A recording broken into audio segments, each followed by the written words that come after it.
What's the next level above that or out farther than that? Have you started yet? Because I got one. The music is playing right now. Okay. I'll hold it.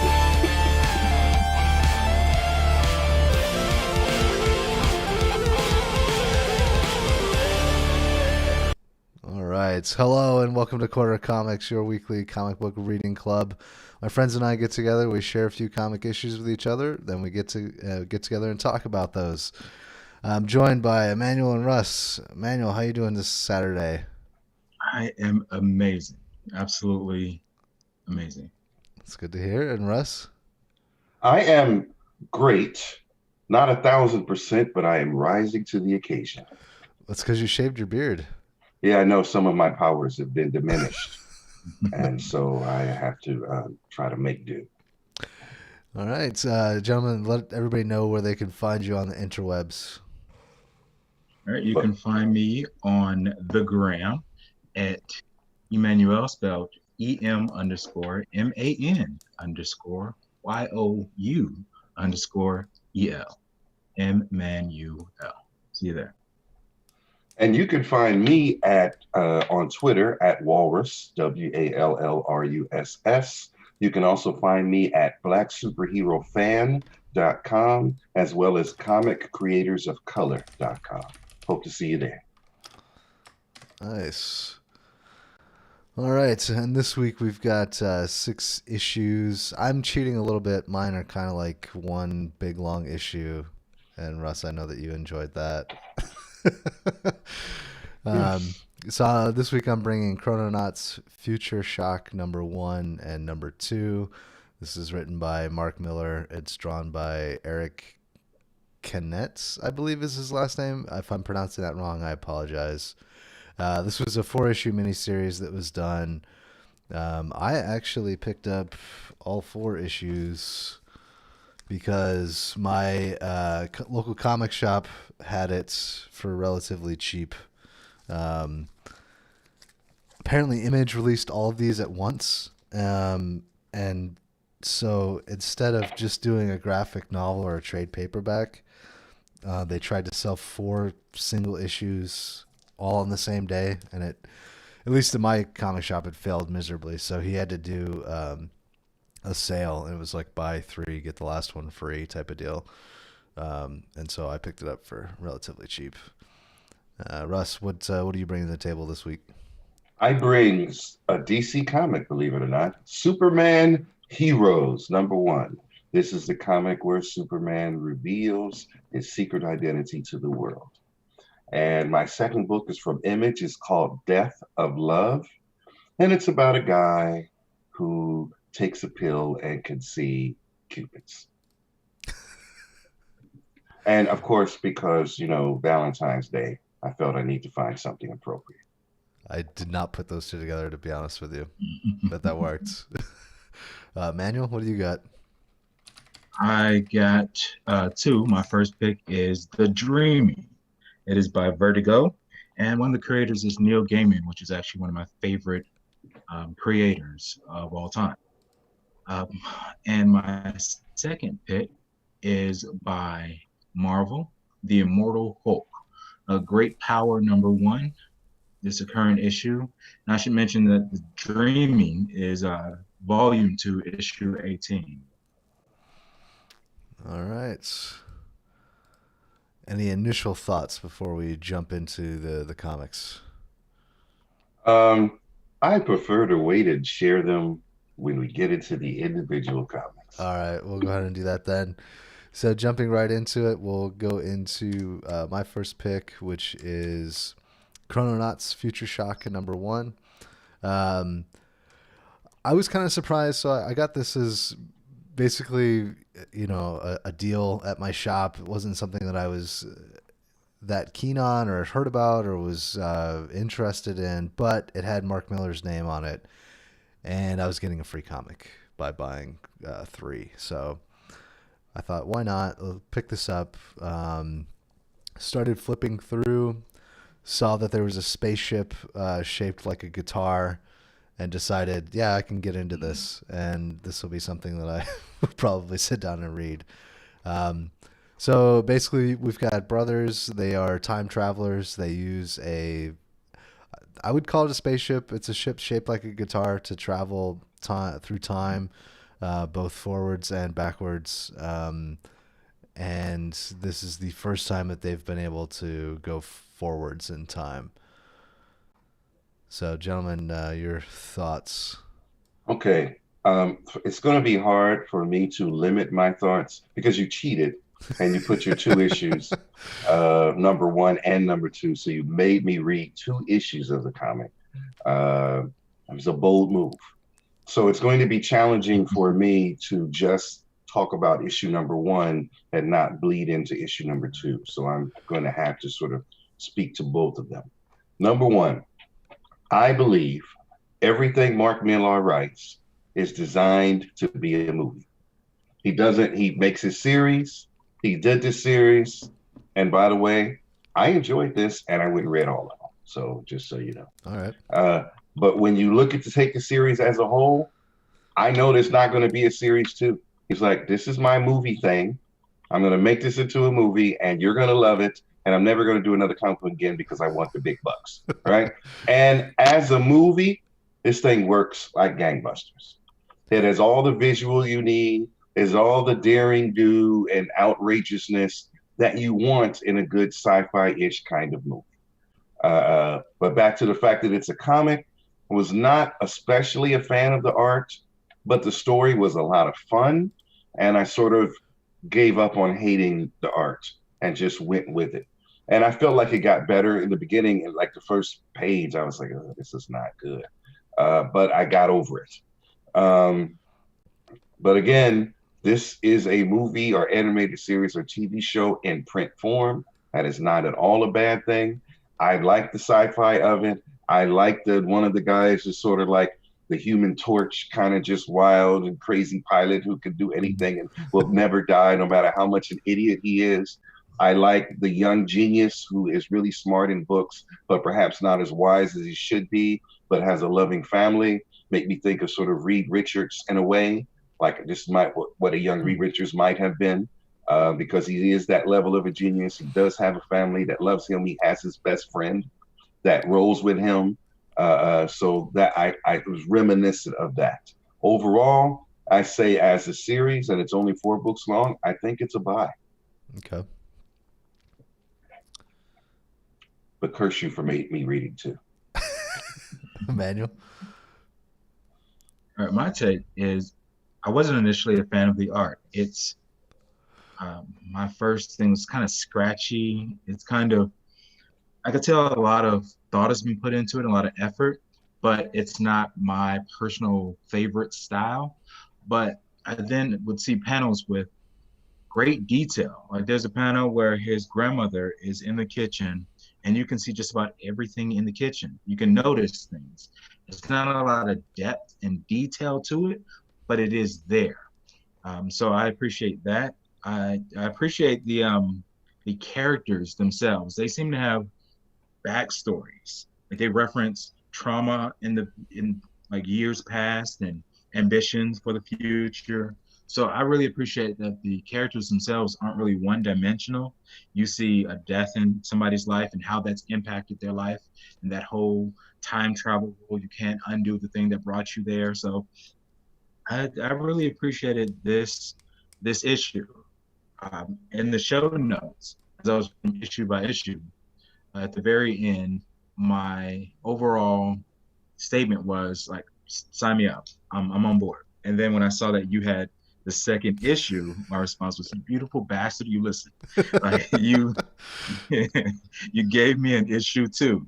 So it's great that I get to see the continuation of it. It's not so current as it's only on its first issue. So I'm looking forward to reading issue 3, 4, 5, and whatever else. Mark Millar really is one of my favorites as well.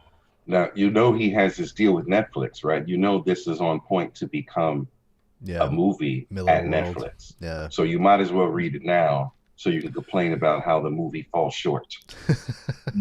Yeah. It reminds me of the television show 7 Days, if you've ever seen it. I do remember 7 Days. Premise. Yeah. So for me, I liked it because it was science and it was ridiculousness, and it was Mhm. fun, and it sort of moved at breakneck speed. It didn't. You never really got mired in the explanation or any of that because it just got you there. It got you through it. So Mhm. in that, how the story was constructed, I really appreciated that. That it let me get my science fix, and let me get my action fix. And there was stuff that's just beyond belief, like getting funding to make a time ship that's shaped like a guitar. Nobody's paying for that, right? Right. And getting trapped in two different time periods and Mhm. finding your way back with no technology at all, and Yeah. then coming back a few minutes after you left. I'm like, but it was fun. It was And really enjoyable. having all of the Renaissance, well, the four Renaissance artists say cowabunga. Come on, come Yep. on. Right? Like, how could you not love that? We got to get our collection. We got Leonardo, we got Michelangelo. Yeah. So yeah, that was like I said, it's written for people who, it taps into all those things that we sort of like in comics, I think. You know what I mean? We like action. We like to be called on to think just a little bit, but we like to feel something. And this thing, very good at finding different parts to make you feel something. And then moving on, because we ain't got time, we got new stuff to do. Yeah. So I enjoyed this book, and you might have won this time out. We'll see how things go. All right. Well, so What issue did one, you? Man, issue two. I'm curious what your guys' thoughts were on the. So they make it to the future. They find out that their father is running this utopia. Not father, teacher, right? Is it teacher? Yeah, instructor. yeah. Okay. The guy that taught them how to Oh, figure. yeah, Mhm. all the time mechanics and stuff. So he's leading this utopia, but there's something underneath the surface, and it's not quite, the well, any utopia has issues, right? Hmm. I don't know. I was just curious what your guys' thoughts were on that because I bought all four because it came as a set, but I wasn't totally into it until I got to towards the end of issue two, and I was like, oh, all right, I'm gonna finish this. I'm gonna read 3 and 4 because there's something here, and it's not just all fun and games and gimmicks. So, was it issue one where he realized that the reason they couldn't go into the future is because somebody was stopping them? Yes, yeah, Right. So that reminds me of a short story, and I can't remember who wrote it, but it's about a guy who realized in his head how to actually create a time machine that works. He was a scientist, so he had all the math in his head. And as soon as he did, it appeared in front of him. okay, And when he opened the door, he came out of it to meet himself. Right? He says, because of course you're going to travel back to the time you right, figured it out, right? And then he got caught in a time loop because more of him kept coming out the door, and soon they were overpopulating the world. So the fact that, as soon as you realize that there's something else going on, that it shows up was kind of interesting to me, right? yeah, And as soon as you see a utopia, there's a downside. There is no story where utopia works, right, right? That doesn't exist in our culture. So there's a downside. And there were parts like wait till they're ready or whatever like that. And I could get, because if they pull me into utopia, I probably won't want to leave either, right? Jetpacks for everybody, right, full on resurrection level medical. Come on, dude, right? It's, super intelligence at age 8. yeah, How would I not love that? So I would buy it. So, if we got to kill 1,000 people so I can have this life, let's kill those bitches because I'm ready. So, I would not be able to be the hero of this story because if they brought me into this, I am on board and fighting to maintain it. But you already know that it has to fail or something is wrong, or they're basically dropping human beings into a vat of liquid to power it or something. right. So, as soon as you see a utopia, that's going to happen. So there was some predictability in that respect, right? For me, I didn't know exactly what the linchpin, what the mechanism, what evil is actually happy to maintain it, but I knew there was one, and I knew these guys weren't going to be down with it. because they're the heroes of the story. Certainly not me. But I was already in because they were doing science and action and wonder, because you don't get a lot of wonder in comics like you used to. Yeah. So they were doing science, action, wonder. So I'm like, well, if you just keep spoon feeding me this, then I will sit at the table and go, yes, more, please. And so it wasn't as I was already on board before I guess you were on. Okay. All right. An issue, I've only read the first two issues that you submitted, but my question, and it may be hypothetical, is are we leaning more towards a Minority Report type situation where he's punishing or he's doing things before the enemy has perpetuated the murder? Like, is he just taking out people before they actually commit the crime? I got to cut you off right there. I would never dare tell you. I'm only going to say, read the books. There's 2 more issues. You have access. Which incites curiosity, which I'm glad. Yeah. So, and I think that you will enjoy how it works out. It's only 2 more books. Yeah, he already made us read 2. So I'm just going to say read 2 more.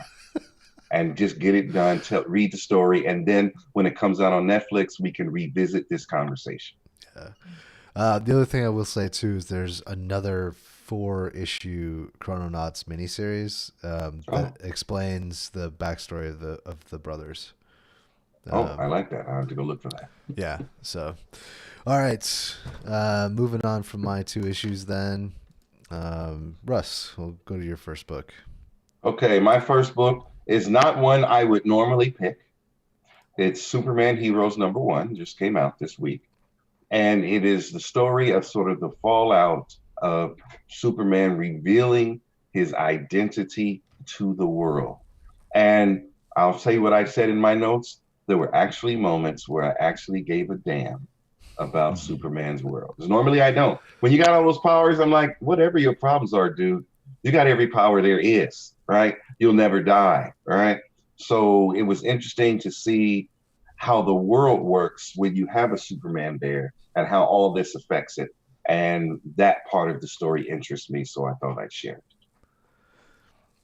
All right.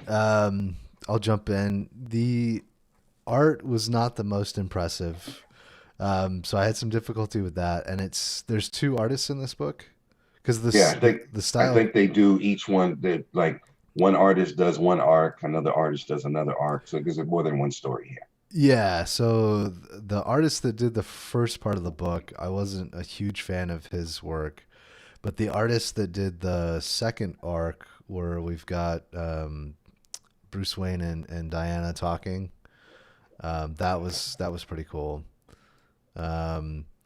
Overall, I was trying to figure out where Bendis starts and stops and where Matt Fraction starts and stops, and I was wondering, like, did one of them do the plotting and one of them did the dialogue? Because it seems very Bendis dialogue-like.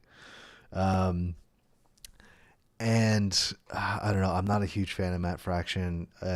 Hot take. I hate Saga. It's not one of my favorite comics. Well, you're going to get it on Twitter. Yeah, I'm sure. Yeah, I mean, I don't know. I kept having the feeling like I've heard this story before, and hasn't he gone full Superman and revealed that he was Clark Kent before? Possibly back in the old days when Superman could move the Earth out of orbit and all the other stuff that he did. He had super ventriloquism.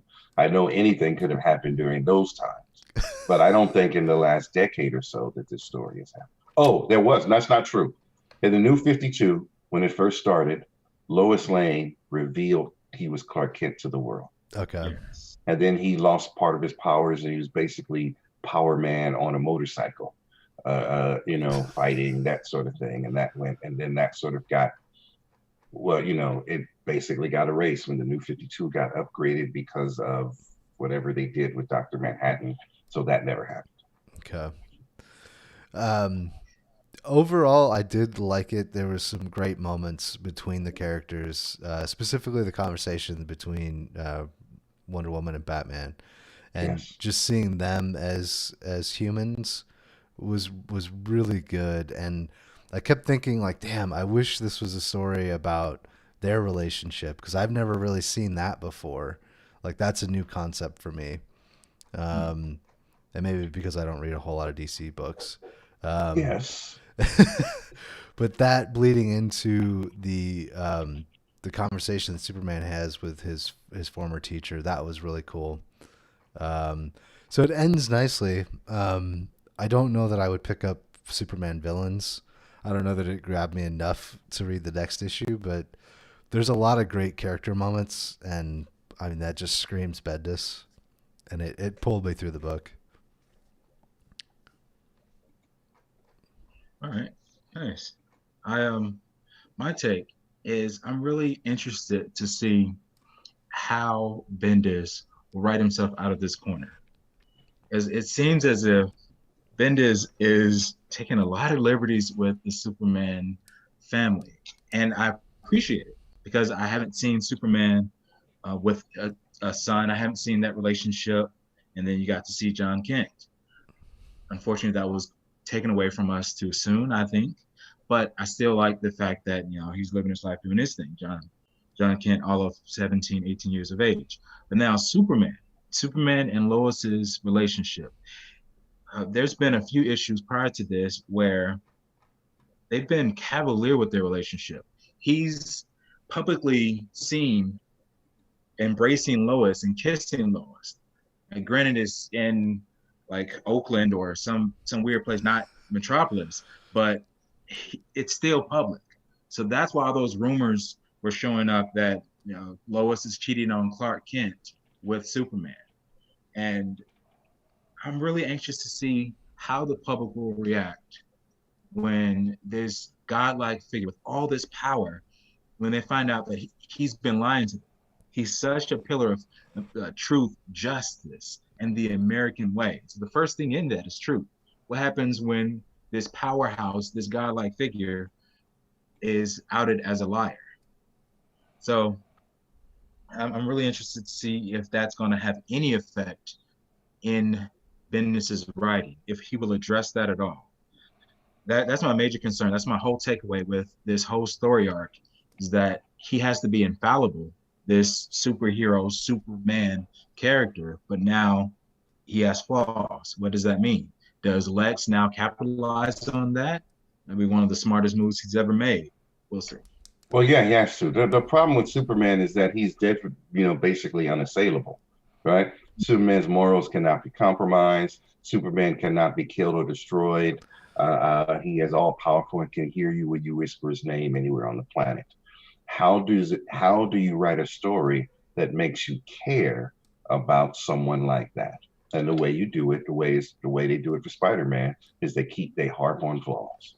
So because he has flaws, it is now somewhat interesting. Mm-hmm. Right now, you feel like, because you may have missed the last 500 Superman books, right? Whatever, he can do anything, right? But because he has flaws, what makes Batman great? Batman is basically an open sore of flaws, right? And yet he still overcomes them almost in every book. You know what I mean? Even Punisher in his own way, it's like, nothing but a flawed dude with skills. But it is those flaws that make them interesting. It is one of the things that Marvel tends to do better than DC in a lot of ways, because DC heroes are basically really shiny avatars, right? Yeah. So the fact that you give Superman flaws is exactly what you need to see at DC. It's exactly what needs to happen to make Superman relevant, to make you care, and to make people buy those books. So I think it's a good move. And maybe you don't write him out of it. Maybe for the next 20 years, Superman just has flaws. I was reading somewhere, and it may not be that, what is this guy's name again? Who's the writer? Bendis. It may not be all Bendis. I read, who was the guy who's writing Batman? He recently killed Alfred in Batman. It's the guy that did Miracle Man. Yes. The same guy, right? So he was like, they were like, how dare you kill, he did an interview. And he said, when I brought it to them, I was, talking about how to bring Alfred back. And he went, and DC said, why? And he was like, right? Because the powers that be know that you got to shake this up, right? This is how Marvel often wins, is that every freaking who in Marvel is not flawed? What Marvel character is flawless, right? In fact, it's, think about Daredevil, who has barely noticeable powers, right? And is super flawed. And every Daredevil one is just great. Like, you can't mess up Daredevil if you gave it to a kid to write. You know what I mean? Because he's just so flawed and so, not really capable of doing this. So, and then here you bring in somebody who basically is from Marvel, come to DC. You brought him to bring flaws. That's why he's here. And so I say, what if the DC powers that be want Superman to have flaws? Want someone to write away that he doesn't lose any of his powers or any of his capabilities and yet is flawed, right? We need some writer to do that. Who's that guy? You have your guy. There is no corner. What if this is just the status quo? Okay. That's a good point. I would say that's probably one of the reasons I don't really read Superman books, is because he's not all that interesting. Because he, I guess, yeah, on a character level, he doesn't really have those flaws. And I think that's probably why Smallville did as well as it did, and why there's so many people that were, or why it had such a rabid fan base, is because you basically have, you have him at such a young age before he's developed all of the characteristics that we know and love of Superman. So yeah, this is good for DC. Whether you like Matt Fraction or whoever, or Bendis, whatever Bendis is doing is shaking up the status quo, right? Whether for good or for evil, it is bringing buzz, it is making you think about things differently, and it is daring. And you want some experimentalness. You want to try new things in comics. You don't want the same old Batman books, right? You don't want the same old crackers. Yeah. You want some, you need something more than saltines. At least some Cheez-Its once in a while. All right. There's a line where Booster Gold, the character Booster Gold, is talking to Superman, and Booster's from the future. He's saying, you don't know how long it's been, like how much I've been wanting to just say something, like blurt out this moment, and what happens next you're gonna love. Which I think in part way he's talking to the audience as well. Like, what happens after this big reveal, after this arc where Soup says, I am Clark Kent. This is what I'm interested in seeing, how the public reacts and how everyone reacts to Clark Kent being Superman. And then the whole glasses thing. Like, come on, that was a horrible disguise. Somebody should address that as well. Well, no. Who was the guy? I forgot the writer. When they redid Superman and powered him down. Latent telepathic abilities. No, not only that, how he walked. When he walked as Clark Kent, he stooped. How he bumbled and made that memory of this is who Clark is, and knocks things down and bumps into them. Right? Mm-hmm. How he talks about wholesome things. There's much more than just the glasses. It's a form of hypnotism, and that I put this Clark Kent in your mind as this kind of being, and that is totally different from who you believe Superman is. Right? Lois always called him Smallville, not because of how he looked, but because of how he acted, how he behaved, how he walked, how he was unsophisticated. Right? So it was never just the glasses, right? Even though maybe when they originally did it, that's all it was. John Byrne, I don't know, he did a Man of Steel thing where they sort of redid Superman, and they sort of broke all that down as to all the things he puts into the Clark Kent persona, because that's him dressing up. All right. Okay. All right. Shall we move on? Yeah. Okay. My next book, in honor of Valentine's Day, is Death of Love. I chose issue number 2 because that's sort of where it hits the ground running. It's about this guy who can't get a date, who is hopelessly in love with this woman, who only sees him as a friend, and there's nothing he can do. And he goes to some seminar to get help, and that doesn't work. And then because he's at that age range and that culture where drugs abound, that someone says, try this. And like that wouldn't work in my age range. I was like, get the hell out of here with that, right? Yeah. But some people, and if you're desperate enough, he tries this, and after he tries it, he can see Cupids. And then the story continues. Anyone care to comment? Manuel, I'll let you go first if you want. Sure. This was fun. I think you have, no, you have become famous for just throwing us a wacky, weird curveball of a story. This was one of those. And it was very appropriate for the timing, this being one day after Valentine's Day. So this story was really good. The art, not really all that great, but it didn't distract me. I understand what they were going for with the contrast between like the colors. Sometimes when the main character's in a mood, he's like just dark blue, and then the main character, well, not main character, but the main effective character is like just really colorful. The cherubim, the Cupid, which he, the main character, always corrects. What's the plural of Cupid? Cupide? I don't know, but that was a little play on words. I appreciated that. This story was good. It was fun.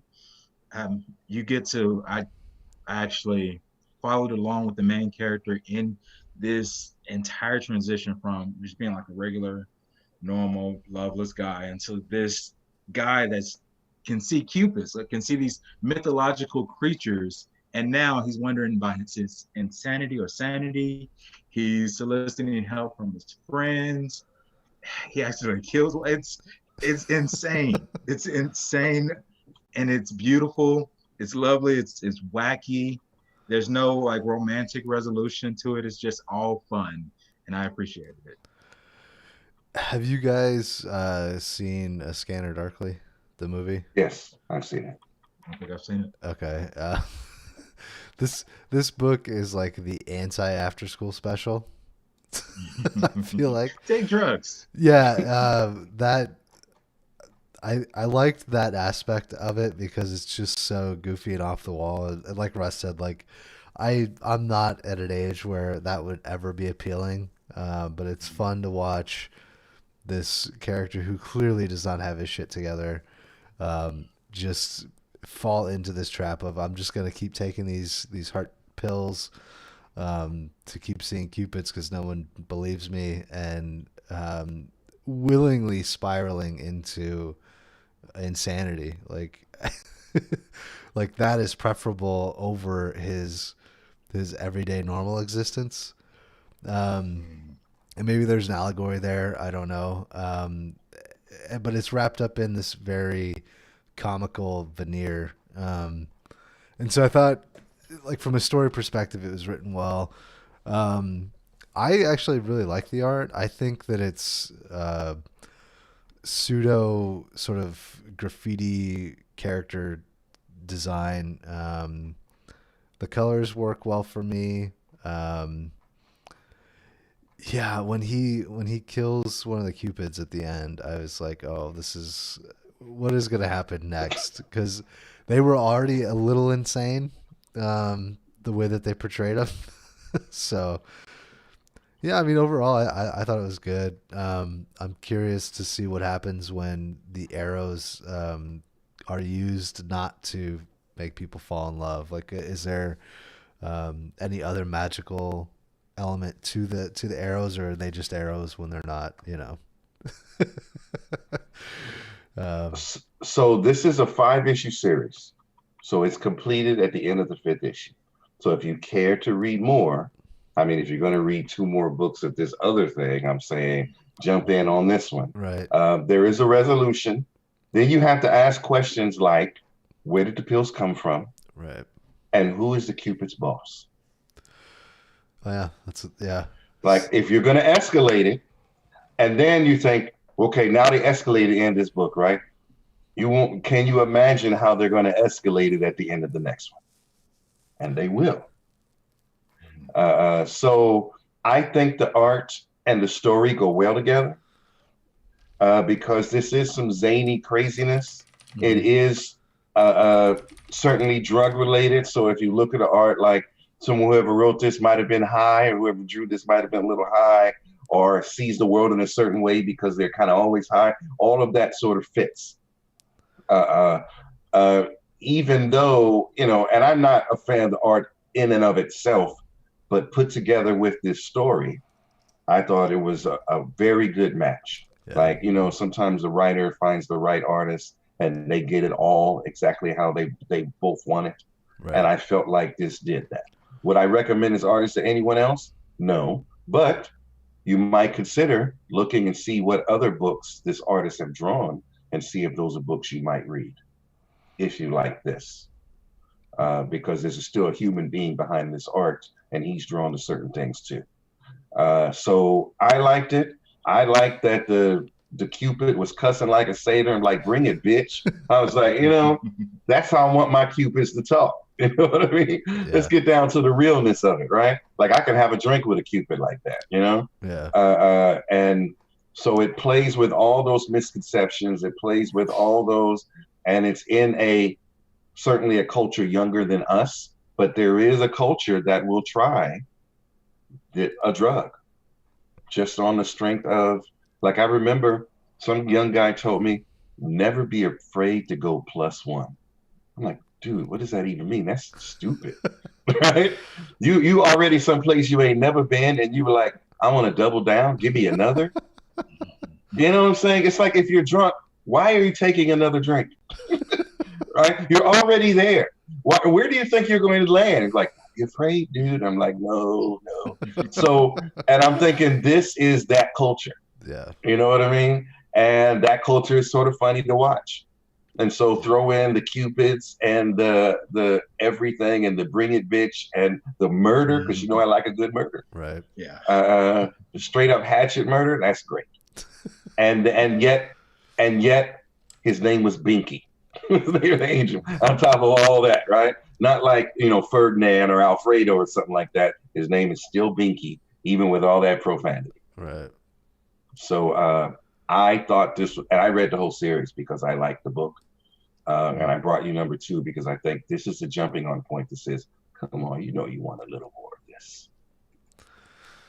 All right. I like at the very end the little diatribe that the writer gives about the culture, about our online dating and how difficult it is to find love, or how easy it is to find love nowadays. But the generic love, and what is that? It was insightful, I think, to kind of jump into the mind of the writer, not necessarily in story form, but in just, this is his soapbox on the matter. It was interesting. I did not read that. I will go back and read it because I just read the first sentence and it says it's 2018 and we have literal sex ATMs on our phones. So That, I don't know about you, but that just caught my attention. Right. Am I missing something? What's going? Where's these apps? Where's these ATMs? Right. All right, Manuel, do your first issue then. All right. Mine is The Dreaming. It is in the Sandman universe. The publisher is Vertigo.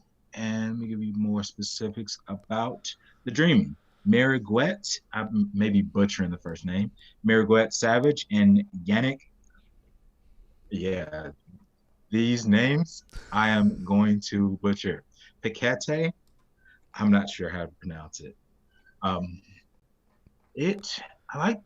personally liked the art, but you guys tell me what you think about it. It is in a dream world. If you're familiar with the Sandman universe, you'll at least have some sort of vantage point when it comes to this book. I'm not gonna talk too much about it because I really want to hear you guys' thoughts. But it's in a dream world, and as fantastic as a dream is, this book is very fantastic as well. You guys' thoughts?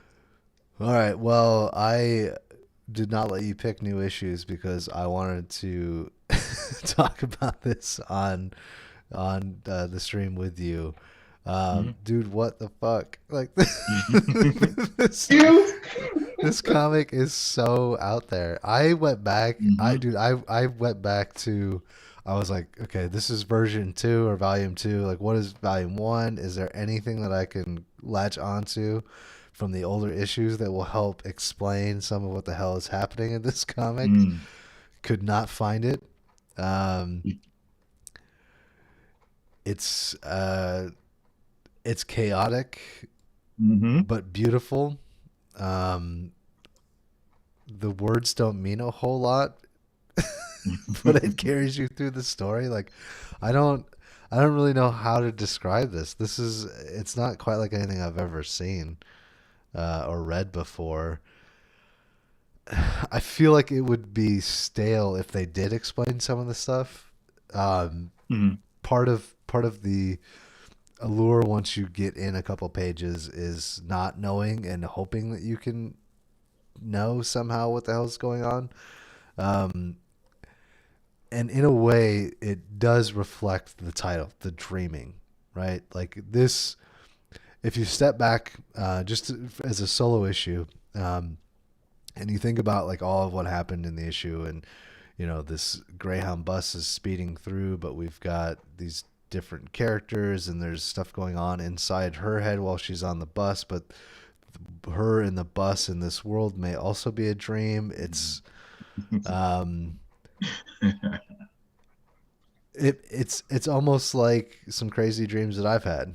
Um, Exactly that. And what were you under the influence of when you had them? Honestly, okay, so I put in the notes. I think I wish that I could have been able to passively enjoy this so that I could have been stoned. Because I think that it would have, that type of mindset may have allowed me to enjoy this in a different way. Mm. But yeah, those are my rambly thoughts about this comic. Okay, so here I go. Strap in. I thought the art was pleasing, right? Yeah. So I enjoyed looking at the pictures. Mhm. That being said, that's where it is for me. It's like Kim Kardashian. Here comes a big butt. But there was nothing, even after angrily more than one reading or attempting to read, there was nothing for me to grab onto and follow that I could find. It was, I felt like that if you erase all the words in the word bubbles and we three wrote the words in the word bubbles that we wanted, it would have been a book to behold because it looked good. But whatever story they were telling or thought they were telling or abstractly telling or whatever, no. If I had bought this book, I would have been pissed. Right? Because you want a comic book to give you a little something, make you feel something, right? And confusion is not what I pay for. You know what I mean? I'm not just like, how is this even a marketable book, right? How do you justify making someone spend $5 or something for this book? Are you freaking kidding me? How did it get to issue 18? That's right. Enough people are buying this. All right. What really attract? Go ahead. Go ahead. No. I'll say it afterwards. Okay. I think how it got to this issue is this universe everybody loves. This is the Sandman universe, right? Yeah. So you have diehard followers that will defy reason and logic and spend money on books that may or may not be worthy of their time or money. But because fans are, which fan is short for fanatic, right? Mm-hmm. Fans are of this universe are legion, right? And they may have been enough to carry a book, and they may have actually been satisfied with the miasma of whatever this is. I don't even know the substance that this book is. And again, it's pretty while it's doing whatever the hell it's doing, right? Like, oh, this drug makes me feel good. I'm doing stupid shit, but it doesn't matter because everything looks amazing. And that's, I was very angry. All right. I felt like I cannot get that time back, right? and then I had to try to read it again to do it justice, and I can't get that time back. And if this is the comic I give away to people who come visit me at my booth. Here's a comic. Take it and run. I don't care. You know, like I got a stack full of comics just for visiting me. Grab a comic. This is the one I give away because it looks good, and that's it. Sorry, dude. No, not at all. I am actually happy that it elicited such a strong emotion. I would much rather you like it than have that emotion, but still, it elicited an emotion. What really drew me to this comic was the fact that it's such a dream. It's so dreamlike. There's the characters, Cain and Abel, and they kill each other on a consistent basis. Like if anyone is into lore or reading the Bible, or whatever, like the first recorded murder in the Bible is when Cain killed Abel. So like they play on that. You have this raven that talks. It's sort of kind of likened unto Edgar Allan Poe, and it's these characters that. And this is the only issue that I've read. I haven't read issue 1 through 17 leading up. So this is essentially just me jumping into the Sandman universe. I already know of Neil Gaiman in the Sandman universe, but I never really knew it intimately. And I really like this because this felt like I was reading my dream. Things that don't make sense, I've seen or heard of in passing, but they have these characters, and these characters are doing things that don't make sense, that are just there. They're putting on a show. They're entertaining me, and it has no depth in reality. It just is what it is. And there's this quest. There's these figures, nameless, faceless figures, who are chasing me. It seems like, and I 100% understand your disdain or dislike of it. It just seems like a dream of mine. It seems like a dream of mine that somebody has put into a comic book and said, hey, I recorded that dream. Here it is. So Cain and Abel are actually DC mainstays from the 60s. So there was a book, Cain's first appearance. This Cain's first appearance was in a DC book called House of Mystery, number 175, back in 1968. Abel's first appearance was in 1969. So they have been, House of Mystery has been a DC comic for some time. So they've been there. And I recognized them only because I had seen their faces before in older books, because on occasion they just show up as some random thing, like there's deep in DC mythology, and let's bring out something you don't remember seeing. And that was the thing I tried to latch onto, right? Like I know a little bit about these characters from DC's take on them. And no, couldn't do it. Sorry. Disdain. That's the word. I'm going to write that down and look it up so I can add that to my functional vocabulary and use it regularly. That's awesome. I really, again, I like the fact that it elicits that emotion from you. You have this disdain. If there was some way to make sense of all of the shit that's going on, I would totally read more. But I tried. I went back and I like thumbed through a few other issues, and I just couldn't find anything to latch onto to like keep me grounded. In the overall impressions, I may have encapsulated the entire synopsis of the book. Anybody interested in reading a series that's already 18 issues in and not knowing what the fuck is going on? It's a real life dream. I'm annoyed and equally pleased simultaneously, so I had to share. All right. I want to say thank you. I want to say you're welcome. All right. Should we move on to the last comic? Sure. All right. All right. The last comic is The Immortal Hulk. This is issue number 1 and subtitled Great Power. It's a current issue, and it showcases your favorite Hulk, Bruce Banner, as well as one of your favorite Spider-Men, Peter Parker. I'll let you guys take it from here. Russ? Okay, so this book is written in the mighty Marvel manner. It just is sort of classic Marvel, and this is not a dig. It's classic Marvel type of book. It's probably a one shot, and it obviously takes place before the current uh, uh, incarnation of the Incredible Hulk in the comics, and I think it even says something to that effect. Like the story takes place before this and before that, so it's the sort of the OG Hulk. Uh, I like the art. It was enjoyable. Again, this for me is a by the numbers Marvel, Mighty Marvel comic book. Like if you read the book How to Draw Art in the Mighty Marvel Manner, you get this. How to Write in the Mighty Marvel Manner, you get this. This is classic and has all the elements.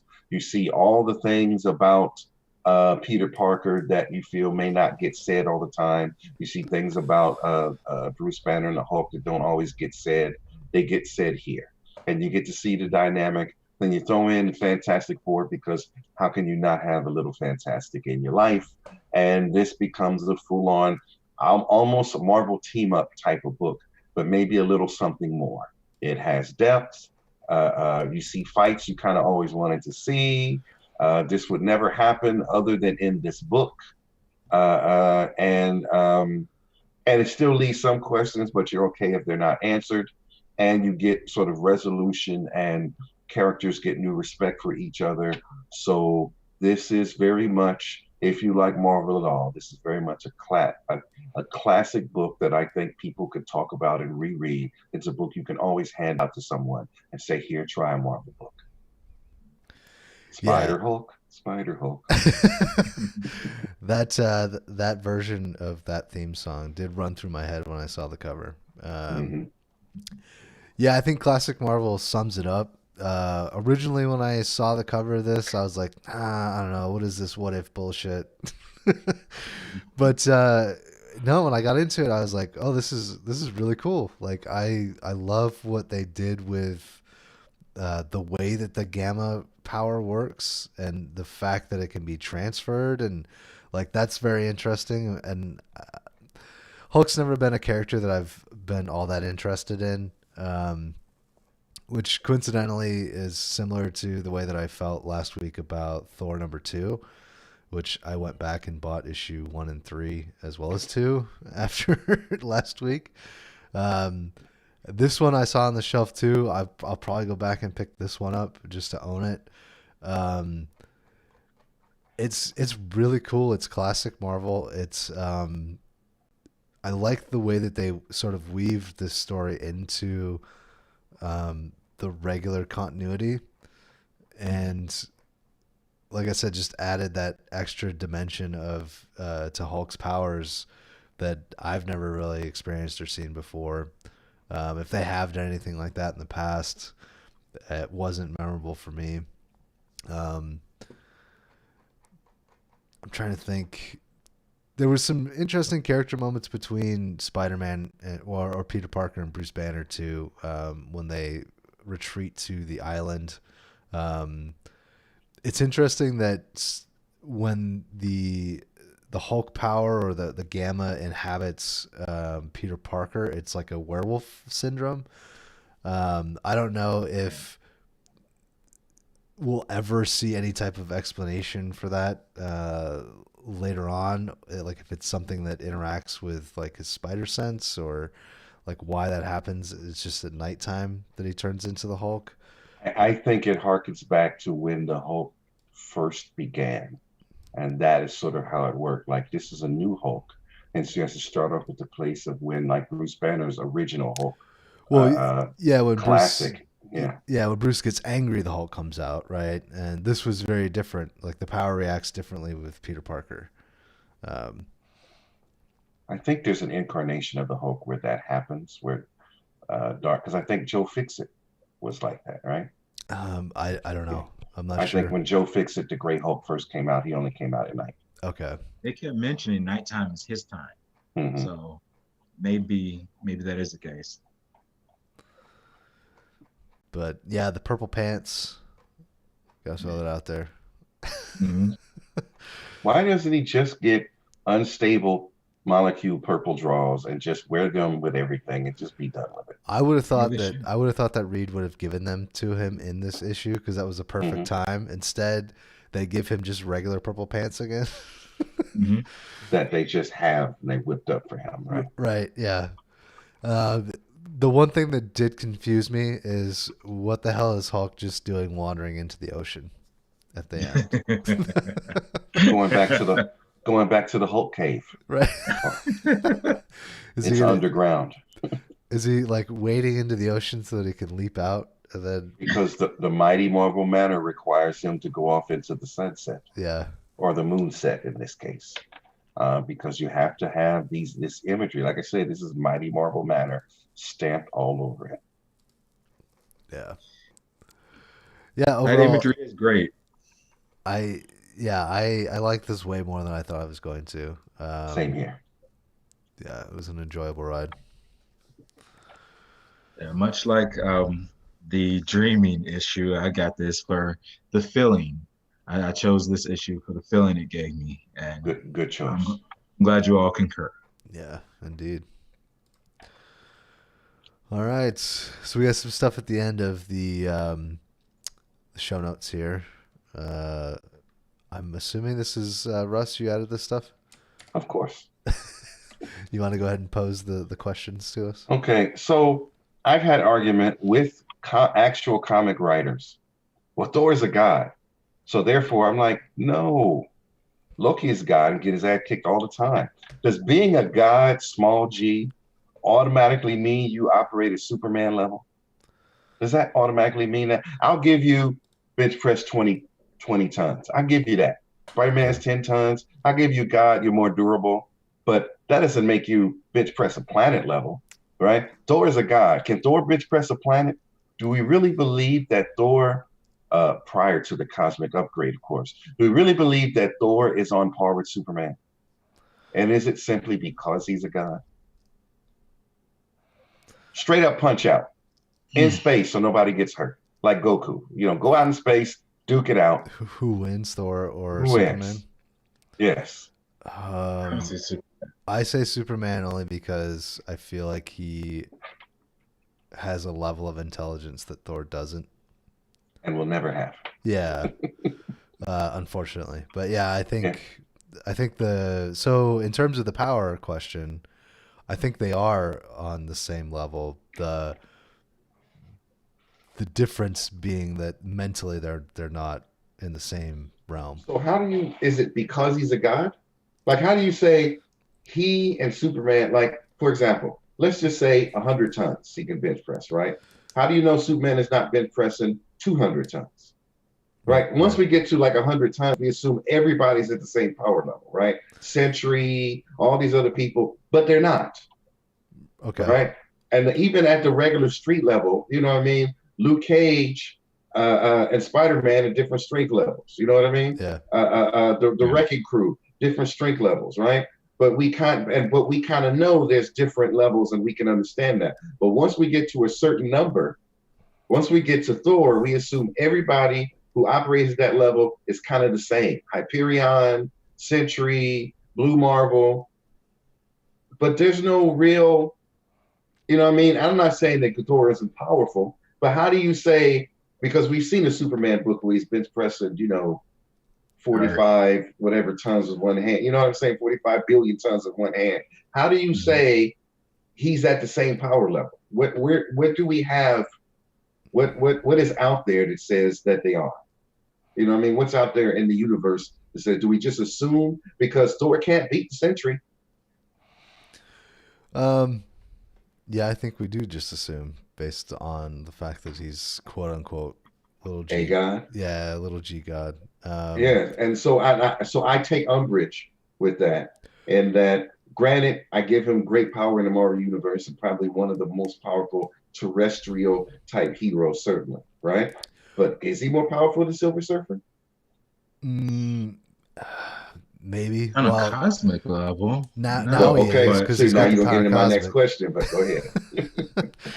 I think you can put Omega level mutants in the same conversation, right? Because they're treated the same. in comics, right? Like Yeah. they're on this Hmm. tier level that's just beyond, you know. Now, I will say that maybe they're at a power level that we have lost, or humans have lost the ability to calculate. Like once it gets to this number, we don't know. Yeah. We just put them in this class, right? And I'll give them the same class, Superman. But I don't see any evidence that he's able to do the level of feats and the kind of feats that Superman has frequently done in all his incarnations, right? In addition to not having the super speed, right? But straight up strength level, I forgot who I was talking to, and I don't know if I want to name drop, but there was a writer I talked to that says he's a god, right? And then there's some people that believe because he's a god, he gets power from belief, and that the more people believe in him, the stronger he becomes, That's right? yeah.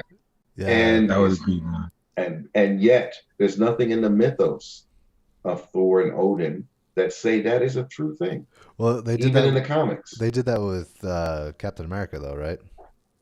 Yeah, but again, it's sort of a, you know what I'm saying? That's a weird this thing. That's a I made this up and now you're gonna take it as canon, and I'm not going for it. Okay. Right? Thor had great power before the amount of human beings believed in him was before, right? And granted, I'll even give him because they're letting him now, apparently he can hear prayers, right? But you know, Mm. and but that's since he got the Odin force, right? Right. Because Odin passed that to him. Yeah. But to say that Thor is Superman level because he's a god, because we've seen in the movies where the Hulk just smashed up Loki. Loki's a god, Yeah.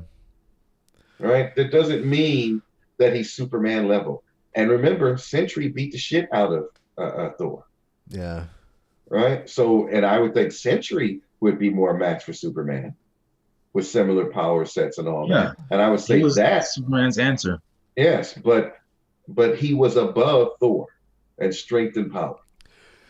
Well, I was gonna say, I might be misremembering this, but the most recent Annihilation series, I brought a couple of issues on. The final issue of that, I want to say that Nova, is it Richard Rider? Hmm. He had enough power to take on Sentry, but he's not Yeah, God level. but he also has the Green Lantern power battery of the Marvel Universe, right? The Nova Force. Nova's are Green Lanterns, right? Yeah, yeah, Right? So if you have the entire power battery of the Marvel Universe, maybe for 5 minutes or 30 seconds, because there's times when even Iron Man was able to get enough power to get okay, a few punches in at that level, but is it sustainable? Mm. Like if Green Lantern puts all the Green Lantern energy into one punch, can he knock out Superman? It's a lot of fucking energy, yeah, right? So, but can he sustain that? That's a different conversation. okay, yeah, And on the flip side, we know Superman is a battery for solar radiation. And some people think, well, Right. Superman, just get him away from the sun. I'm like, but he's a hell of an efficient battery. He can yeah, be at peak power level for weeks before you notice a slowdown, right? yeah, He's not just a battery you get with the copper top. You know what I mean? So there are Mhm. people like, well, because there's a hate on Superman. Well, you get him out of the red sun and he wouldn't survive, right? And let's talk about the fight with Goku. Goku can't breathe in space, right? You hit him into space. Goku got the instant transmission, and that's his answer to super speed. But you knock him into space, even when he first turned Super Saiyan, because we've all seen it, right? yeah, When the planet was destroyed, Goku was gonna die, yeah, if not saved Yeah. by somewhere where there was an oxygen thing, right? And Superman doesn't breathe in space, but we know him and even the Hulk can hold his breath for hours, right, right, right? Goku, no, right? So I'm not really a Superman fanboy, and I'm not trying to be in this conversation.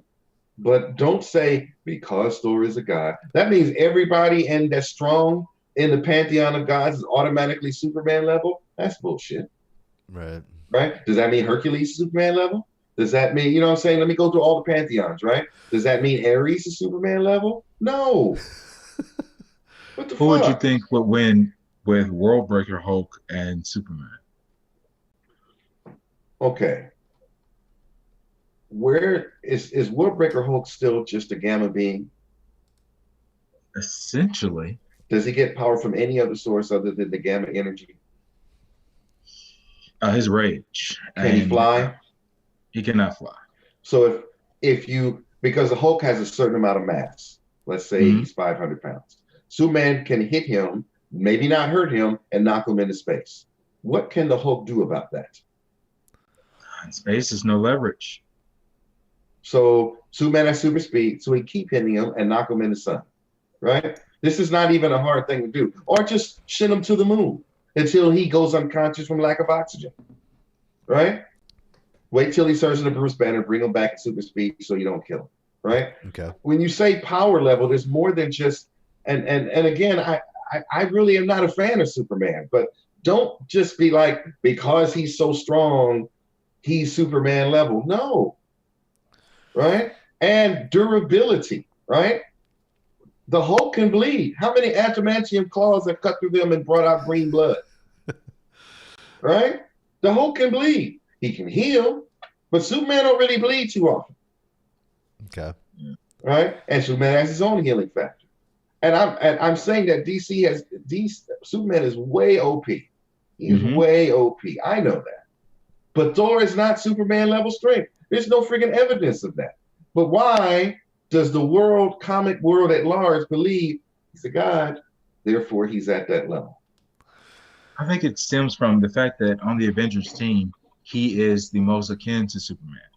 Agreed. Really even has a red cape. Yes. Exactly. So that's where the similarity is. Exactly. They would kind of put them head to head when there's really no comparison. And you got to think Avengers got a lot of non-powered folks. You know what I mean? Or low-level powered folks. Yeah. Someone mentioned this to me, and disagree as you might, that DC is essentially gods trying to be men, and Marvel is men trying to be gods.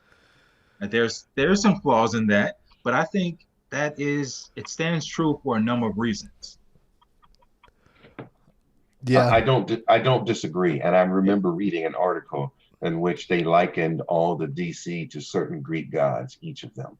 With Batman being god of war, I think, etc., and Superman being Apollo, I believe, and even there's another Superman analog called Apollo, right? In Wildstorm, and he has similar powers. So I get it. I think that's true with Kingdom Come, especially. Yes. Yeah, that's sort of the cornerstone of that story. Is they are sort of these gods that have left and come back. I'm curious. Okay, so your next question on here, Russ, is cosmic power more powerful than mutant power or gamma power or god power? I don't know that I can accurately answer that question with with like pointing to references. I would say that the way that I would write it would probably be that mutant power in a way stems from cosmic power. That the mutation that takes place is intrinsically linked to the fabric of the cosmos. Funny you would say that. Because in the current run where Franklin Richards is losing his power, and there's a single issue just came out, and Professor Xavier asked Reed Richards to let Franklin come to the island, and because maybe they can help him in a way Reed Richards does not. Right. And then there's a theory that there's a god, some kind of connection that certain superheroes get their energy from. Because if you think the Human Torch can shoot flames or whatever, but where is he replenishing it from? Right. Reed Richards can stretch almost to infinity, but where that energy, where is that coming from? And maybe there's something cosmic, but is cosmic beat gamma? Or is gamma just another flavor of cosmic? Right. And then what the fuck is cosmic? It's midichlorians. Yeah. I think cosmic is just solar radiation from other stars. When Reed Richards and the Fantastic Four went into space, they had the cosmic radiation because they went somewhere new. And, the sun emits all the radiations, right? I mean, is cosmic just a certain sliver of solar radiation? Yeah. But, and just because you're mutated by cosmic radiation, does that automatically make you more powerful than the average mutation? Mm. You know what I mean? And there's some weak ass mutants out there too. Yeah, yeah, for sure. You know, bench pressing like 700 pounds and stuff like that. But that's my mutant power. I'm strong. Or if you're gold balls. Yes, right. Gold So, balls. He Amanda, was do you know pivotal in about gold bringing balls? mutants. but yeah, I think that in a lot of heads of the fans, they have decided without Marvel telling them that these things have meaning, like Thor is Superman level, like cosmic powers trump other powers. You know what I mean? Yeah, yeah. And so, because the power cosmic it rests in the Silver Surfer, is that more powerful than the Odin Force? Well, and can you measure it? How much of the power Yeah, cosmic does Silver Surfer embody? Because he clearly right. doesn't have as much as Galactus, but Galactus gave him some of his, you know. Hmm. Um, And then the Fantastic Four would hit with cosmic rays. right. So, do they have, you know what I mean? Are they more powerful than most mutants? I don't know the answer to that. And then, how many Hulk related villains and heroes? And if you look at the current incarnation of Rick Jones, that may be a whole nother conversation because he seems to be just using it like Professor Xavier and walking around glowing and shit. And even what the She-Hulk is now able to shoot gamma ray beams from her body now. There's even Braun. I forget his first name, but somebody Chow. The Yeah, he yeah. used to be he's what does they say? One of the fifth smartest person on the planet or whatever. Right. And he used to hang around with Hulk for a while, and then he sort of tried to save Hulk and became his own Hulk by drawing his energy off of. And then his Hulk actually was messed up because when he turned into another level Hulk, that Hulk had all his intelligence. Mhm. So that's and so basically he had to be depowered somewhat, and now he's just called Braun. Right. But so I feel like cosmic power is just the source of your power. It doesn't mean you're stronger or faster or any of that, Right. right? So if your power comes from the Odin Force, it doesn't mean that you are automatically Superman level. You know what I mean? Granted, if you stay on planet, how many people are punching at Thor's weight class? Hulk and who else? Who you got? The Thing is not quite there, right? Just No. falling a little short. What's the and forget my ignorance with this because I don't read X-Men comics. What's the distinction between the X-Men mutants, well, not X-Men mutants, but mutants and Inhumans? I know there's some sort of S- genetic distinction there. Matt, s- feel free. So the Inhumans were humans that were transformed by the Terrigen Mist. Hmm. Um, Who created Terrigen Mist? it was the Kree, wasn't it? Yes. Yeah. So they're basically aliens, I guess. Because well, you can elaborate, Russ, I guess. But doesn't the Terrigen Mist change your makeup to Kree of some kind? But only if you're genetically predisposed, right? Like if you're a descendant of, I I don't think so or because does that? they've had a couple Oh, books where like a shit ton of people get exposed to it, and now they're Inhumans. oh, So the Kree are at the end of their evolutionary cycle, and they needed some kind of jump start because they want to continue to grow, but they can't. So they tried it on some humans and sort of create their experiment, which was way back, I don't know how many years, or even if it's 100 years ago, and created the Inhumans in that experiment, right? hmm, And so because the other humans have been around for so long, they have sexed up the human race. And so there's a lot of potential Inhumans out there, right? But in order for that metagene, for lack of a better word, to be activated, you Yeah. need the Terrigen Mist, right? And the Terrigen Mist is a controlled substance, normally by the Inhumans, and they sort of, as you get to a certain age, you give yourself to the mist, and the mist sort of make you into a being that's sort of needed by the community, etc. Yeah. But something happened, and the mist got out, and all these potential Inhumans that were out there got activated. And Miss Marvel, for example, is one of them. They went into a cocoon, and they came out with new power, right? Not the same as mutants, because the source of this is that Kree thing way back. Not to be confused with, what is that new Marvel movie coming out soon? Eternals. Yeah. Which is another ancient race thing, which were brought about by whatever the supergiant creatures that are planet-sized creatures. Celestials. Yeah. So the Celestials made them. So there's a whole bunch of stuff way back when of people was testing their stuff in our gene pool.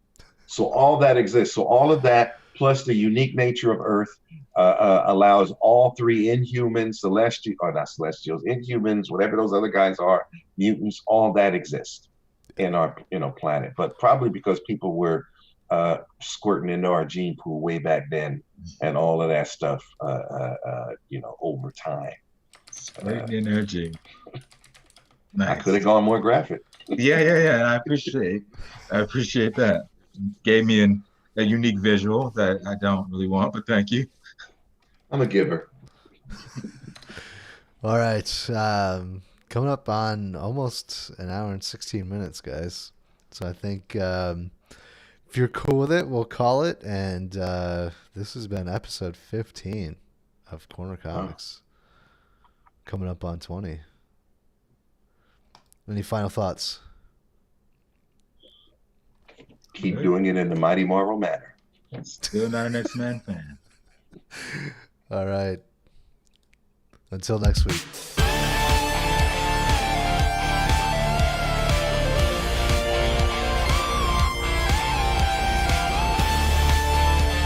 Part where I bring up. I really want to know. I was debating on whether or not I was going to coax it out of you or try to draw it out of you throughout the episode.